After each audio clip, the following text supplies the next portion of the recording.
Hello dear student, welcome to you Nai Shuruaat channel. So guys, आज हम देखेंगे क्लास 10 का जियोग्राफी का अध्याय 3 जल संसाधन के बारे में पढ़ते हैं। इसके क्वेश्चन आंसर लगाएंगे। हमने लेक्चर पार्ट इसका कंप्लीट करवा दिया है और इसमें हमने निष्कर्ष पार्ट भी डाला था गाइस। यदि आप उन पार्टों को नहीं देखें तो आप प्ले लिस्ट में जा कर के देख सकते हैं। सो गाइस, आज हम यदि आप ये पूरा वीडियो देख लेते हैं, हमारा ये क्वेश्चन आंसर अभ्यास प्रश्न लगाते हैं, तो गाइस आपको रटने की ज़रूरत नहीं रहेगी। आप समझकर ही सारे आंसर को एक लॉन्ग समय तक याद रख पाएंगे। सो गाइस, ज़्यादा देर न करते हुए चलते हैं आज की वीडियो की ओर। देखिए क्वेश्चन नंबर फर्स्ट क्या है, बहुवैकल्पिक प्रश्न। क्वेश्चन नंबर 1 है इसका, नीचे दी गई सूचनाओं के आधार पर स्थितियों को जल की कमी से प्रभावित या जल की कमी से अप्रभावित का वर्गीकरण करना है। गाइस, जो ऑप्शन दिए हुए हैं इनमें हमें ये देखना है कौन जल की कमी से प्रभावित है और कौन जल की कमी से प्रभावित नहीं है, मतलब अप्रभावित हैं। तो एक एक के बारे में क्वेश्चन को पढ़ते हैं और फिर आंसर बताने की कोशिश करते हैं। तो गाइस देखिए, अधिक वार्षिक वर्षा वाले क्षेत्र, अधिक वार्षिक वर्षा वाले क्षेत्र, इसमें तो हमें जहाँ अधिक वार्षिक वर्षा होती है उसमें जल की कमी तो हमें दिखाई नहीं दे रही है कि जल की कमी से कोई प्रभावित होगा। यहाँ तो अधिक वर्षा हो रही है। खा नंबर देखते हैं तो फर्स्ट खा नंबर, अधिक वर्षा वाले अधिक जनसंख्या वाले क्षेत्र, जहाँ अधिक वर्षा होती है और अधिक जनसंख्या है। जब अधिक जनसंख्या है तो उसका यूज भी ज़्यादा होगा गाइस, तो जल की कमी से प्रभावित होंगे। यदि जल की कमी होगी तो यहाँ पे प्रभाव पड़ेगा कि नहीं पड़ेगा। और देखते हैं गा नंबर, अधिक वर्षा वाले परंतु अत्यधिक प्रदूषित जल क्षेत्र। तो गाइस, जब अधिक वर्षा होगी परंतु ज़्यादा प्रदूषण है, जल प्रदूषण है वहाँ पे, तो वो तो जल की कमी से प्रभावित होंगे कि नहीं होंगे, तो गा भी हो जाएगा। देखिए घा नंबर देखते हैं, कम वर्षा वाले और कम जनसंख्या वाले क्षेत्र, वहाँ वर्षा भी कम हो रही है, कम जनसंख्या भी है, तो जल की कमी से प्रभावित होंगे।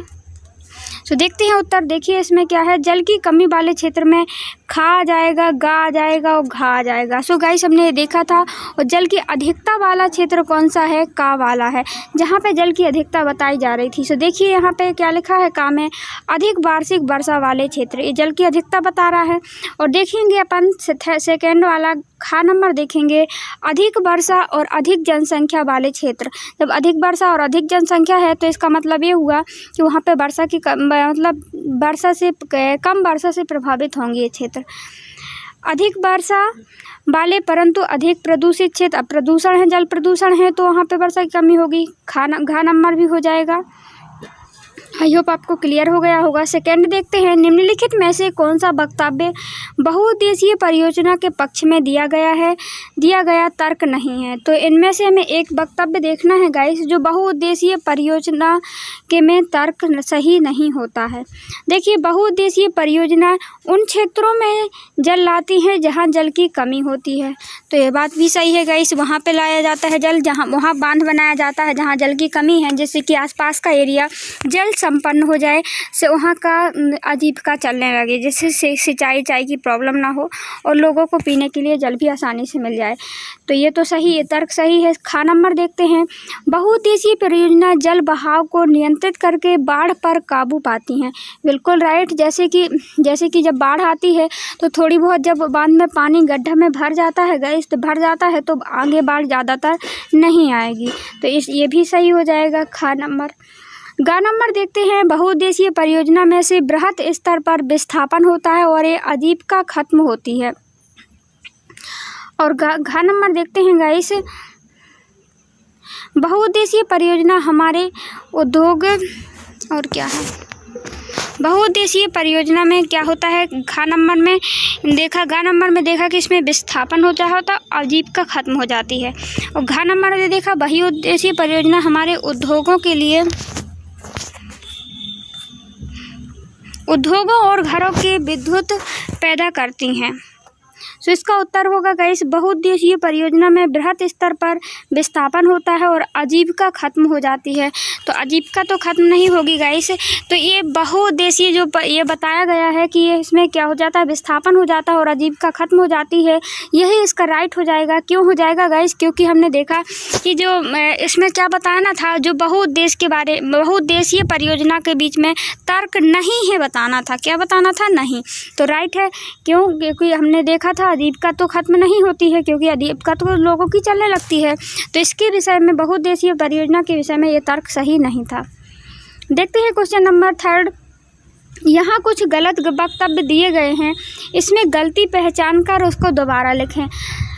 सो गाइस, गलत वक्तव्य को लिखना है, ध्यान रखना, और गलती पहचान कर उसको फिर से लिखना कि इस वक्तव्य में कौन सा वक्तव्य गलत है, कौन सा कथन गलत है, और उसको दोबारा से लिखना है।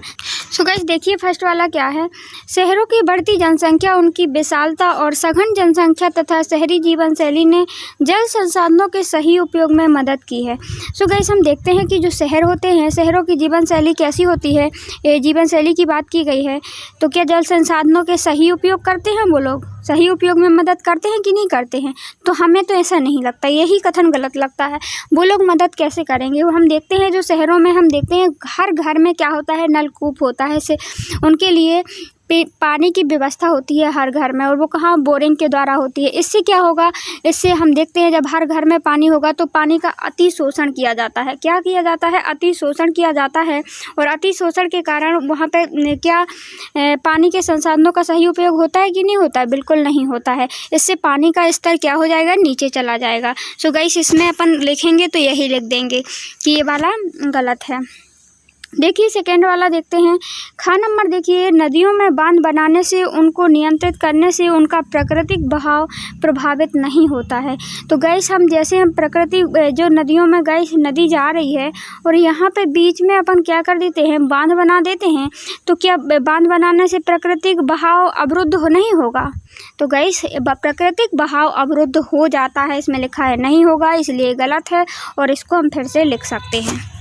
तो आप इसमें लिख सकते हैं, अभी आंसर हम दिए हुए हैं, यहाँ पे आप लिख के बताया हमने, तो आप वैसे ही आप लिख सकते हैं। देखिए ग नंबर देखते हैं, गुजरात में साबरमती बेसिन में सूखे के दौरान शहरी क्षेत्रों में अत्यधिक जल आपूर्ति करने पर किसान नहीं भड़के। सो गाइस यही गलत है। गुजरात में जैसे ही साबरमती बेसिन में हम देखते हैं, जो बांध की बात है, सूखे के दौरान शहरी क्षेत्रों में अधिक जल आपूर्ति करने पर किसान क्या हो गए थे, भड़क गए थे, और उन्होंने आंदोलन वगैरह भी शुरू कर दिया था। तो इसमें लिखा है कि नहीं भड़के, ये गाइस गलत है, वो लोग भड़के थे। देखिए गुजरात में साबरमती बेसिन के दौरान, ये उत्तर है गाइस, दौरान शहरी क्षेत्रों में अधिक जलापूर्ति कर देने से किसान लोग परेशान थे और किसान लोग उपद्रव करने पर उतारू हो गए थे।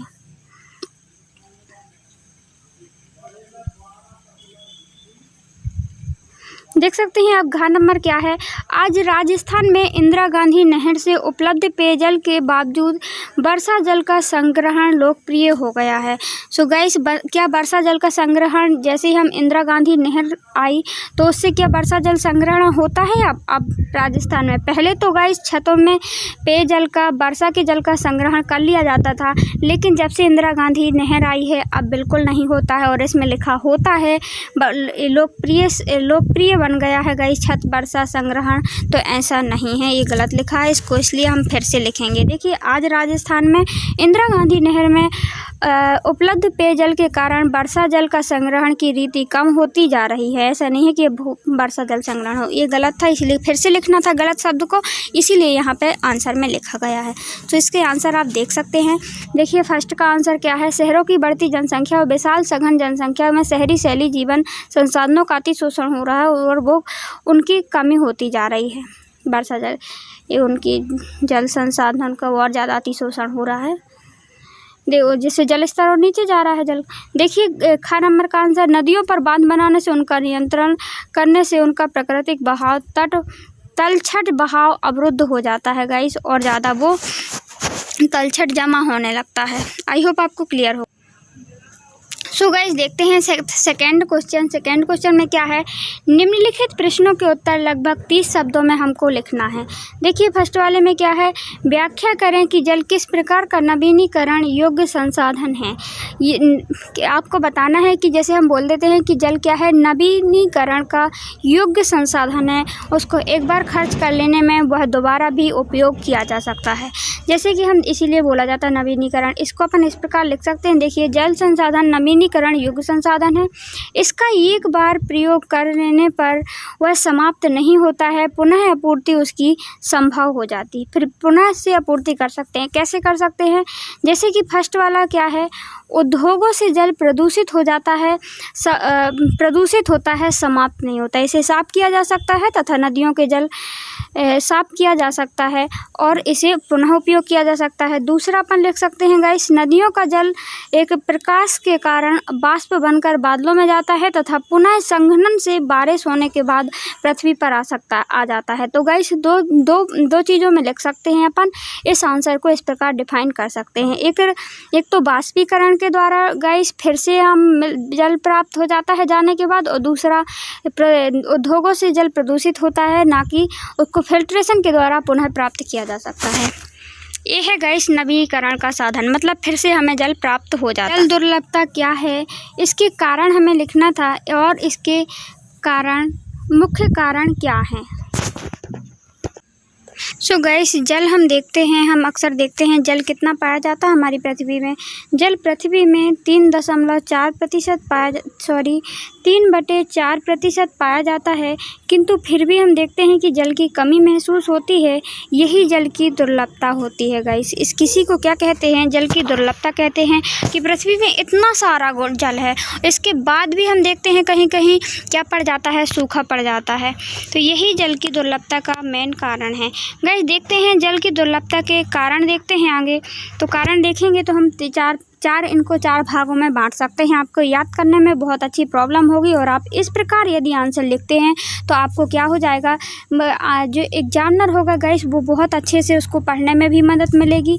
वो आसानी से आपके वर्डों को देख पाएगा और आपको आसानी से नंबर दे पाएगा, अच्छे से नंबर दे पाएगा जब उसका मूड ठीक रहेगा। जब उसे आसानी में पढ़ने में गाइस उसके मेन टॉपिक उसको सामने दिखाई देंगे तो वो आराम से सब टॉपिक को नज़र डालेगा और आराम से उसे कोई प्रॉब्लम नहीं होगी, उसका माइंड ख़राब नहीं होगा, वो आराम से अच्छे से आपको नंबर देगा। सो गाइस देखते हैं अपन, आपको भी याद करने में इसमें जल्दी सहूलियत मिल जाएगी। जैसे कि हम देखते हैं इनको बांट सकते हैं गाइस 3-4 भागों में कारण को। जैसे पहला कारण है औद्योगिकीकरण। औद्योगिकीकरण जल की दुर्लभता का कैसे कारण है गाइस, तो आप जान सकते हैं कि जब उद्योग लगाए जाते हैं तो उसमें कितना ज़्यादा जल खर्चा होता है कि नहीं होता है। उससे ही गाइस जल विद्युत बनाई जाती है। उद्योगों में ऊर्जा के लिए किसका उपयोग किया जाता है, जल विद्युत का यूज किया जाता है। दूसरा हम देख सकते हैं गाइस बढ़ती जनसंख्या, इससे गाइस प्रदूषण भी फैलता है, ध्यान रखना। जल प्रदूषण होता है, जल खराब होता है, तो जल जब खराब होगा गाइस तो जल कहाँ से मिलेगा, और जब मिलेगा नहीं तो दुर्लभता पाई जाएगी कि नहीं पाई जाएगी। दूसरा कारण है गाइस बढ़ती जनसंख्या। क्या है दूसरा कारण, बढ़ती जनसंख्या। बढ़ती जनसंख्या में गाइस आप ऐसा डालिए, देखिए बढ़ती जनसंख्या को लिखिए। बढ़ती जनसंख्या में आप डाल सकते हैं इसके 2-3 लाइन लिख देंगे। आप 2 लाइन ही लिख देंगे तो आपको बहुत अच्छे से नंबर मिल जाएंगे, आप बहुत बड़ा आंसर बना ले जाएंगे। जैसे कि गाइस आप देख सकते हैं बढ़ती जनसंख्या में क्या है, देख सकते हैं कि जब जनसंख्या बढ़ेगी गाइस, आबादी बढ़ेगी, आबादी के साथ साथ क्या होगा कि लोगों को जल की मांग भी बढ़ेगी। जब जनसंख्या बढ़ रही है, जल तो नहीं बढ़ रहा ना, जल तो उतना ही है, तो मांग बढ़ रही है गाइस, तो जल तो दुर्लभ होगा ही ना। और गाइस आप देख सकते हैं, आप तीसरा चीज़ देख सकते हैं जल का असमान वितरण। जल का असमान वितरण लिखिए। जैसे हम देखते हैं जल तो बहुत ज़्यादा है पृथ्वी पर, कितना है 3/4 है। पृथ्वी के 1% भाग है और 3% भाग में सीधे क्या है, जल ही जल भरा हुआ है, सागर भरा हुआ है। लेकिन हम देखते हैं कहीं सूखा पड़ रही है और कहीं बाढ़ आ रही है। इसका क्या है, जल का समान रूप से वितरण नहीं है। चौथा कारण देख सकते हैं गाइस निजी नलकूपों की व्यवस्था। हम देखते हैं कि हर जगह क्या है, अब हर घर में, शहरों में शहरीकरण होता जा रहा है और हर घर में क्या है, सभी लोग अपने अपने कुएं नलकूप बनाए हुए हैं। जब ऐसा होगा गाइस तो नीचे जो भूमिगत जल स्तर है वो कहाँ पहुँच जाएगा, नीचे पहुँच जाएगा और जल की दुर्लभता आना कोई बड़ी बात नहीं है। इससे क्या होता है गाइस, जल का शोषण भी होता है। इसमें अपन 2 भाग से लिख सकते हैं। एक तो शहरों में निजी नलकूपों की व्यवस्था करवाई जाना और व्यवस्था होना। और दूसरा हम लिखते हैं सिंचाई के लिए हर किसान गाइस आजकल क्या कर रहा है, हर किसान के पास क्या होता है, नल है, उनके पास बोर होता है, कुआं होता है। तो इससे क्या होगा, उनमें निजीकरण की जब व्यवस्था होगी गाइस तो जल स्तर का नीचे जाना कोई बड़ी बात नहीं है। सो गाइस आप इनको देख सकते हैं, हमने यही लिखा है। देखिए औद्योगिकरण के कारण, उद्योगों के कारण अलवणीय जल जो हमारा शुद्ध जल है गाइस 2.4% जो हमारा शुद्ध जल है, जो हम पीने योग्य जल है, तो उसका क्या होता, जल संसाधन में दबाव पड़ रहा है, उसी का उपयोग किया जा रहा है। दूसरा, उद्योगों में ऊर्जा प्रयोग से जल विद्युत पूर्ति में जल में कमी का सामना पड़ रहा है। जैसे ही उद्योगों का निर्माण होता है गाइस, कोई भी चीज़ बनाई जाती है उसमें जल का उपयोग किया जाता है। जल लग रहा है गाइस तो उसमें जल की आपूर्ति का सामना करना पड़ता है, जल की कमी का। दूसरा, जैसे हमने बोला कि आप बढ़ती जनसंख्या का टॉपिक बना के आप 2 लाइन लिख सकते हैं, अपने मन से भी लिख सकते हैं, और आपको ऐसे बांट के लिखेंगे तो आपका बहुत अच्छे से बहुत सारे वर्डों में आप आंसर लिख ले जाएंगे। जैसे यदि कम वर्डों में आया तो हमने कम लिखा है, आपका बड़े वर्डों में आता है तो आप बहुत बड़ा भी आंसर बना ले जाएंगे। जैसे जल का प्रयोग घरेलू उपयोग के साथ साथ क्या हो रहा है, अनाज उत्पादन में किया जा रहा है। जनसंख्या बढ़ रही है, जल नहीं बढ़ रहा है, और जल का प्रयोग गाइस हम पीने के साथ साथ सिंचाई में भी कर रहे हैं, शुष्क क्षेत्र भी बढ़ा रहे हैं गाइस अपने। तो इससे क्या होगा, जल स्तर में कमी आएगी, जल की दुर्लभता होगी या नहीं होगी। और क्या है गाइस, हम देखते हैं एक तो जल का प्रयोग घरेलू उपयोग में भी किया जा रहा है, दूसरा सिंचाई क्षेत्रों में। जल के अतिशोषण में अतः जल की मांग हो रही है गाइस। क्या हो रहा है, इसकी जैसे बढ़ती जनसंख्या में एक तो जल का प्रयोग घरेलू उपयोग में हो रहा है, दूसरा सिंचाई क्षेत्र में गाइस हम देखते हैं कि लोग क्या कर रहे हैं, जो बंजर भूमि है अब उनको आजीविका चलाना है गाइस। जनता बढ़ रही है, ना तो ज़मीन बढ़ रही है और ना ही कौन बढ़ रहा है गाइस, जल बढ़ रहा है। तो इसके लिए गाइस जो बंजर भूमि पड़ी थी उसको भी क्या किया जा रहा है, अत्यधिक पानी लगा करके, पानी का अतिशोषण करके ये क्या लोग क्या कर रहे हैं, सिंचित क्षेत्र को बढ़ा रहे हैं और इससे जल की मांग बढ़ रही है। देखिए आप चौथा लिख सकते हैं जल का असमान वितरण। जल का असमान वितरण हम देखते हैं कहीं कहीं बहुत ज़्यादा बाढ़ आ जाती है और कहीं कहीं सूखा पड़ जाता है, तो आप ये भी लिख सकते हैं। सो गाइस देखिए यहाँ पे आप चौथा लिख सकते हैं। चौथा नंबर का क्या है, चौथा पॉइंट नलकूप, निजी नलकूप किसान भी कर रहे हैं गाइस।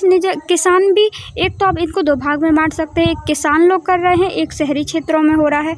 निजी नलकूपों से सिंचाई करके उत्पादन बढ़ा रहे हैं कौन, किसान लोग। शहरों क्षेत्र में हम देखते हैं घरों में निजी नलकूप होते जा रहे हैं हर घर में, अतः निजीकरण के कारण भूजल स्तर नीचे गिर रहा है। आप इस प्रकार लिख सकते हैं।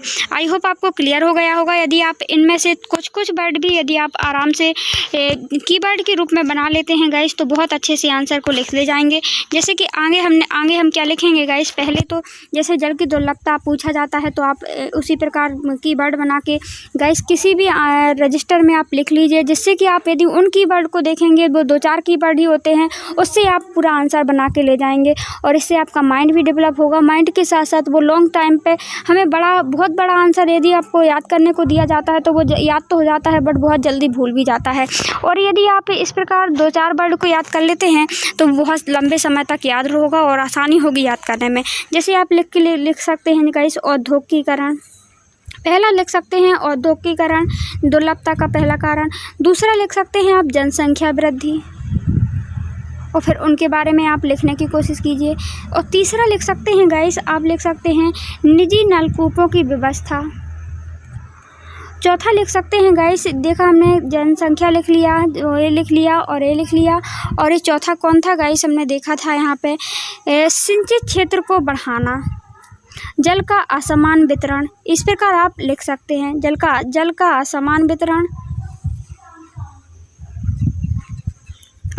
वितरण और सिंचित क्षेत्र को बढ़ाना। आई होप आपको क्लियर हो गया होगा। देखिए इस क्वेश्चन नंबर 3 की ओर चलते हैं। हमारा वीडियो लंबा होता है गाइस क्योंकि हम बताने की कोशिश करते हैं एक ही क्वेश्चन में गाइस ऐसी टेक्निक बताना चाहते हैं जिससे कि आप आसानी से हर क्वेश्चन के लिए वो टेक्निक अपना सकें और आप वो क्वेश्चन को रटने की अपेक्षा समझ कर याद कर सकें।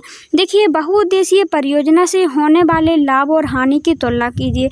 बहुउद्देशीय जो परियोजना बनाई जाती हैं, बहुउद्देशीय परियोजना क्या है आगे आप इसका क्लियर कर देते हैं। सो गाइस बहुउद्देशीय परियोजना उसे कहते हैं जो हम देखते हैं बहते हुए जल को रोक लेना, अवरुद्ध करना, मार्ग और उनको क्या वहाँ पे डैम बना देना, जैसे कि हम देखते हैं नदियों के जल में क्या किया जाता है, जहाँ बहुत सारी नदियों को मतलब मिली होती हैं या फिर नदी का जल को रोक लिया जाता है और वहाँ पे डैम बना दिया जाता है, वहाँ इकट्ठा पानी हो जाता है, उसी को हम क्या कहते हैं, बांध कहते हैं। बहुउद्देशीय परियोजना मतलब कि बांध। इसके लाभ और हानि क्या हैं इसके बारे में देखते हैं।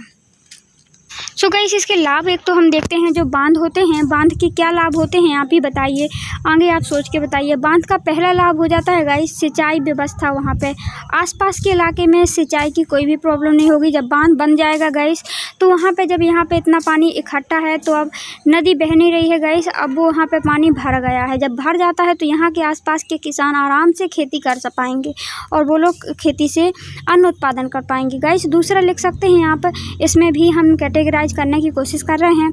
दूसरा लिख सकते हैं औद्योगिकरण। औद्योगिकरण मतलब वहाँ से उद्योगों को भी डैम से पानी को ले जाया जा सकता है, ले जाया जा सकता कि नहीं। और तीसरा कारण लिख सकते हैं आप बिजली उत्पादन, विद्युत उत्पादन को लिख सकते हैं गाइस। जैसे विद्युत उत्पादन कैसे, जैसे कि गाइस नदियों का पानी आ रहा था, इसमें तो और कोई प्रॉब्लम नहीं है गाइस। जैसे कि डैम में नदियों का पानी भरा होता है और उसको इकट्ठा दूसरी जगह पे यहाँ पे गिराया जाता है तो क्या होता है, एक टरबाइन लगा होता है और वो टरबाइन क्या होता है, घूमने लगता है। और टरबाइन के घूमने से गाइस जो जल ऊर्जा थी गाइस वो विद्युत ऊर्जा में बदल जाती है, तो विद्युत भी बन जाती है। लोगों को जैसे बढ़ती आबादी के कारण आज बिजली की मांग बहुत ज़्यादा हो रही है, तो इसके कारण बिजली भी बनने लगती है। तो गाइस इतने सारे लाभ देखे हमने। और चौथा ये देख सकते हैं बाढ़ नियंत्रण। बाढ़ नियंत्रण जैसे कि गाइस नदी जा रही है, नदियों में ज़्यादा पानी भर जाता है गाइस, बहता जाता है, कहीं पर बाढ़ आ जाती है।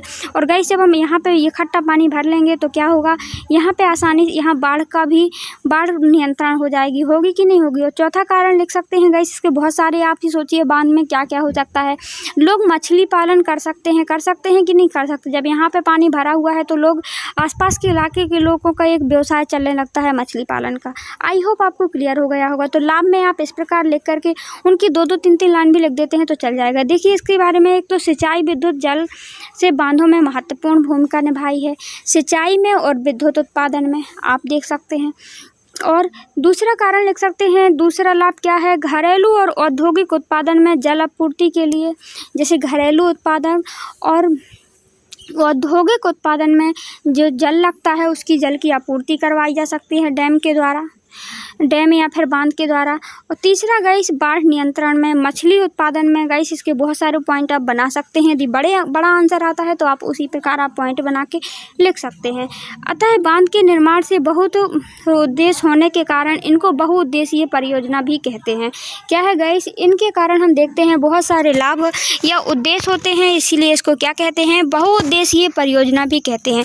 गाइस अब कोई भी चीज़ हो, जब दुनिया की हर चीज़ है उसका एक ही रूल होता है प्रकृति का, कि क्या होता है जब कोई चीज़ के लाभ होते हैं तो कहीं ना कहीं उसकी हानि भी होती है। तो गाइस इसकी हानियां देखे लेते हैं अपन।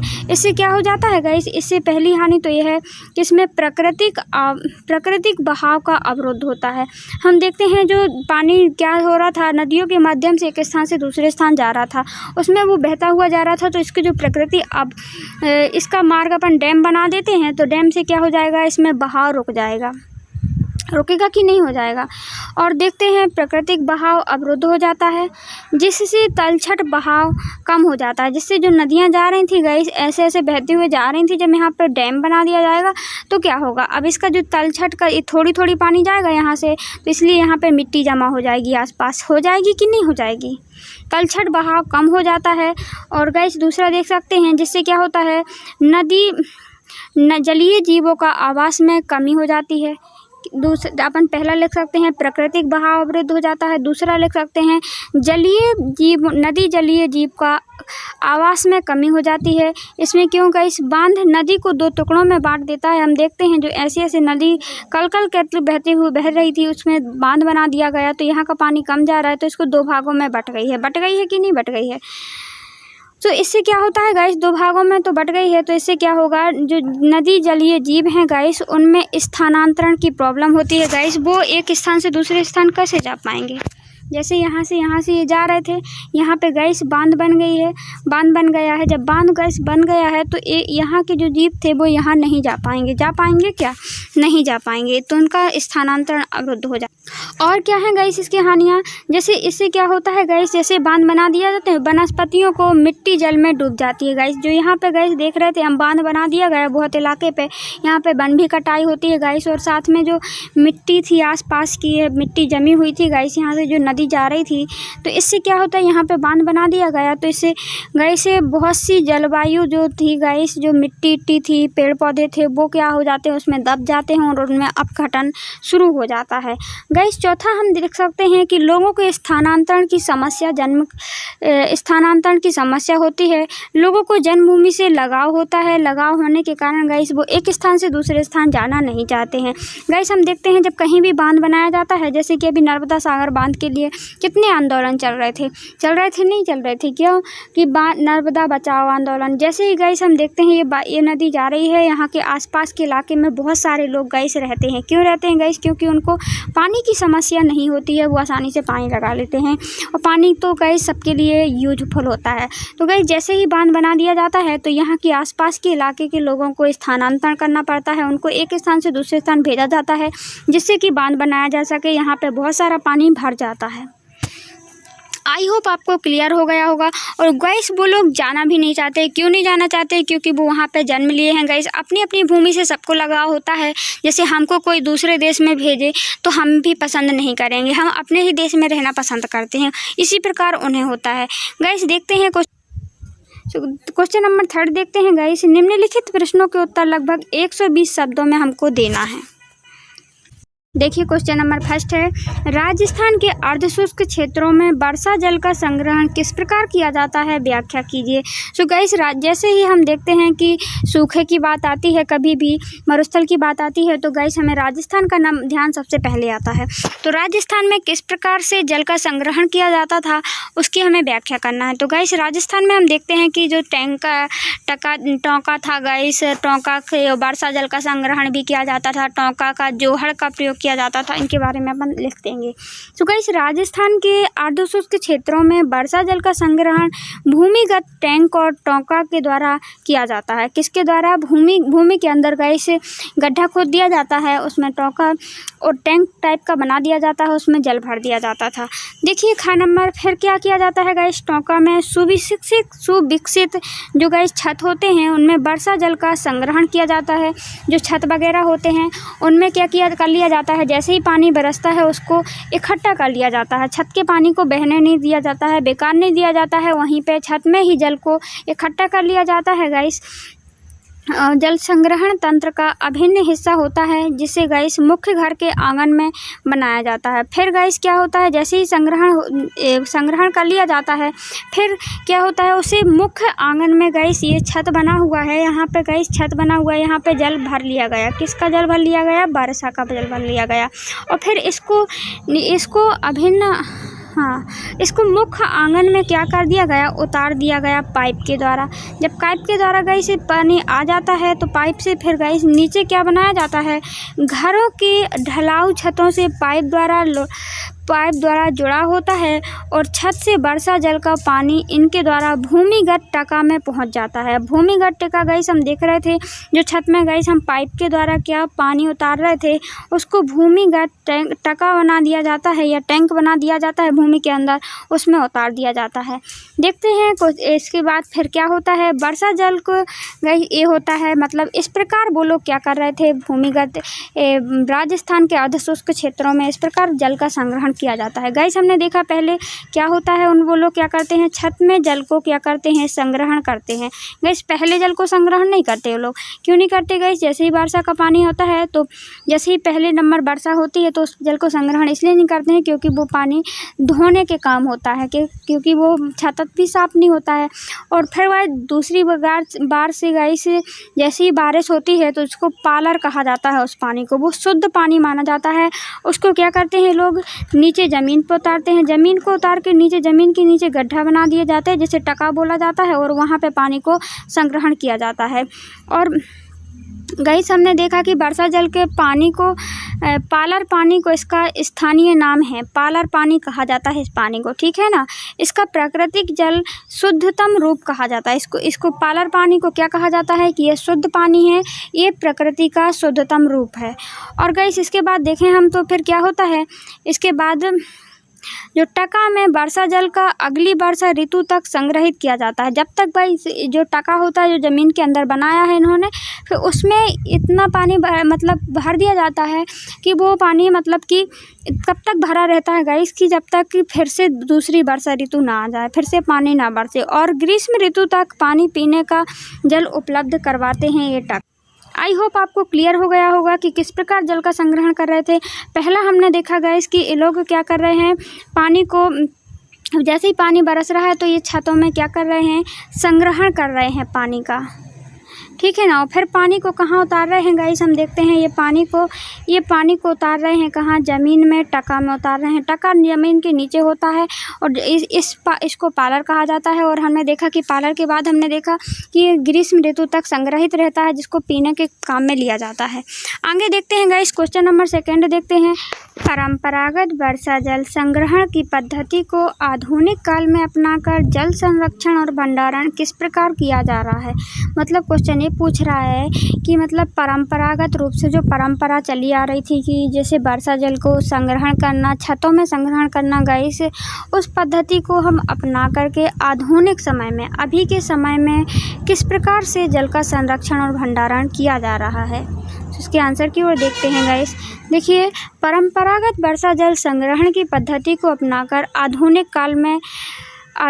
काल में जल संरक्षण और भंडारण किस प्रकार, ये गलत है गाइस। यहाँ पे देखिए, जल संरक्षण और भंडारण जो पुराने समय में गाइस कहाँ क्या हो रहा है उसके बारे में बताया गया है। जैसे गाइस अभी भी राजस्थान के जैसलमेर में खदीन और अन्य क्षेत्रों में जोहड़ द्वारा वर्षा जल संग्रहित किया जाता है। हम देखते हैं कि जैसलमेर राजस्थान का एक ऐसा मतलब क्षेत्र है जहाँ पे ज़्यादा वर्षा नहीं होती है, तो वहाँ पे क्या खदीना और जोहड़ की व्यवस्था करके जल का संग्रहण किया जाता है। इसी प्रकार गाइस राजस्थान में छत जल संग्रहण की व्यवस्था भी है। राजस्थान में छत वर्षा जल संग्रहण की भूमिका टैंक और टका के माध्यम से किया जाता है। पहला हमने देखा जोहड़ और खदीना के माध्यम से, कहाँ पे, राजस्थान के जैसलमेर में। इसी प्रकार गाइस वर्षा जल का टैंक और टका के माध्यम से वर्षा जल का संग्रहण। इसी प्रकार मेघालय में देखते हैं गाइस, एक तो हमने देखा राजस्थान के 2 जगह देखा, जैसलमेर में और राजस्थान में। मेघालय की राजधानी शिलोंग में छत जल संग्रहण प्रचलित है। प्रत्येक घर में छत वर्षा जल को संग्रहण की व्यवस्था है। इसी प्रकार गाइस देखते हैं अपन, सबसे बड़ी आश्चर्यचकित कर देने वाली बात होती है मेघालय की, क्योंकि हम देखते हैं दुनिया का सबसे ज़्यादा वर्षा मेघालय के मासिनराम में, चेरापूंजी में ही होती है। इसके बाद भी लोग वहाँ के गाइस मतलब एक प्रकार से अशिष्ट नहीं हैं, वो लोग जानते हैं जल की वैल्यू को और उसको समझते हुए गाइस वहाँ पे भी बताइए जब इतना वर्षा हो रहा है तो वहाँ पे जल स्तर तो ऊपर है, उनके पास जल की कमी नहीं है। इसके बाद भी वो लोग क्या जल की उपयोगिता को समझते हैं, अति शोषण नहीं करते और वो क्या करते हैं गाइस, छत जल को संग्रहण किए प्रक्रिया की व्यवस्था अभी भी प्रचलित है आधुनिक टाइम पे। और इसी प्रकार देखते हैं चौथा नंबर क्या है गाइस, कर्नाटक के बारे में देख लेते हैं। कर्नाटक में मैसूर जिले में स्थित गांव गंडायूर में जल संग्रहण की व्यवस्था का प्रयोग किया जाता है। कहाँ गाइस, कर्नाटक में। हम देखा मेघालय में बांस ड्रिप सिंचाई प्रणाली का प्रयोग किया जाता है जल संग्रहण के लिए। पुराने समय की जो प्रणाली थी गाइस, मेघालय में हमने 2 देखा गाइस, छत जल का संग्रहण किया जाता है बांस के माध्यम से। गाइस बांस ड्रिप प्रणाली क्या है, इसको हमने लेक्चर पार्ट में बहुत अच्छे से क्लियर किया है। मतलब जो बांस के लगा देते हैं गाइस, बांस में क्या होता है, बीच में गाइस मतलब होल टाइप का होता है, उससे गाइस पानी को भर के दूसरे स्थान पर भी भेजा जा सकता है। यही प्रणाली प्रचलित है गाइस कहाँ पे, मेघालय में बांस ड्रिप सिंचाई। गाइस तमिलनाडु की बात करते हैं कि हमने छत में जल संग्रहण प्रचलित है, वहाँ भी इसका प्रयोग अनिवार्य है। गाइस तमिलनाडु में तो इतना तक है कि यदि आप नहीं करते हैं छत में जल का संग्रहण, ऐसा छत बनाना चाहिए कि जिससे छत में जल का संग्रहण हो जाए, और ये अनिवार्य कर दिया गया है वहाँ की सरकार ने। सो गाइस हमने देखा आधुनिक टाइम पे जल संग्रहण की कौन कौन सी व्यवस्था है। तो गाइस हमने किन किन की बात की, एक की गाइस राजस्थान में छत जल संग्रहण, एक तो जैसलमेर में की, और एक गाइस टका के माध्यम से गाइस जल संग्रहण किया जाता है राजस्थान में। 2 प्रकार देखा हमने। और गाइस इसके बाद हमने दूसरा देखा गाइस मेघालय में क्या था देखा था गाइस हमने। मेघालय में भी छत जल संग्रहण की व्यवस्था प्रचलित है, और साथ में बांस एक तो छत का, और एक बांस ड्रिप सिंचाई। और गाइस तीसरा देखा गाइस कहाँ का, कर्नाटक में गंडायूर में हर एक गांव में गाइस ये छत जल संग्रहण की व्यवस्था प्रचलित हमने देखी। तो तीसरा देख लिया गाइस। और चौथा हमने देखा गाइस कहाँ पे, तमिलनाडु में। आई होप यदि आप इस प्रकार लिखते हैं गाइस कि इस वाले क्वेश्चन को बांट करके लिखते हैं तो बहुत अच्छे से आप आंसर को लिख पाएंगे, आप याद भी हो जाएगा। इसमें आपको कितना लिखना है गाइस, एक तो गाइस राजस्थान, ये ध्यान कर लेना, कर्नाटक में के बारे में, मेघालय के बारे में लिखना है, और गाइस कहाँ के, तमिलनाडु में। इनके बारे में आप लिख सकते हैं गाइस, राजस्थान में जैसलमेर की छत जल व्यवस्था लिख दीजिए आप, और टांका लिख दीजिए। ये 2 चीज़ों के बारे में गाइस, इतना टांका के बारे में पता है आपको, छत जल संग्रहण के बारे में पता है। कर्नाटक में आप गंडायूर को याद रखिए, वहाँ का गांव है जहाँ पे हर एक घर में मतलब कि ये व्यवस्था प्रचलित है। मेघालय में हमने 2 चीज़ हमने देखी, क्या देखी गाइस, मेघालय में हमने 2 चीज़ आप लिख सकते हैं, एक तो प्रति एक घर में गाइस इसका छत जल संग्रहण की देखा हमने, और दूसरा देखा गाइस हमने कि बांस ड्रिप सिंचाई आप लिख दीजिए। इतना याद यदि आप कीवर्ड के रूप में याद रख लेते हैं गाइस, और यहाँ पे अनिवार्य कर दिया है हर घर में, तो इतना यदि आप कीवर्ड के रूप में बना लेते हैं तो आप जब भी रजिस्टर खोलेंगे तो आप आसानी से गाइस बहुत अच्छे से याद कर ले जाएंगे। और आप यदि इनकी याद आ जाती है आपको एग्जाम टाइम पे तो आप बहुत से बड़ा से बड़ा क्वेश्चन भी डील कर लेंगे। आई होप आपको क्लियर हो गया होगा। सो गाइस कैसा लगा हमारा ये वीडियो गाइस, तो कमेंट बॉक्स में कमेंट करें, और यदि आपको कहीं भी प्रॉब्लम हुई हो हमारे इस वीडियो में तो गाइस कमेंट बॉक्स में कमेंट करके ज़रूर बताएं, हम उसमें सुधार करने की कोशिश करेंगे। So thanks for watching guys, मिलते हैं अन्य टॉपिक पर। सो थैंक यू, पढ़ते रहिए, आगे बढ़ते रहिए, self study he best study. Thank you.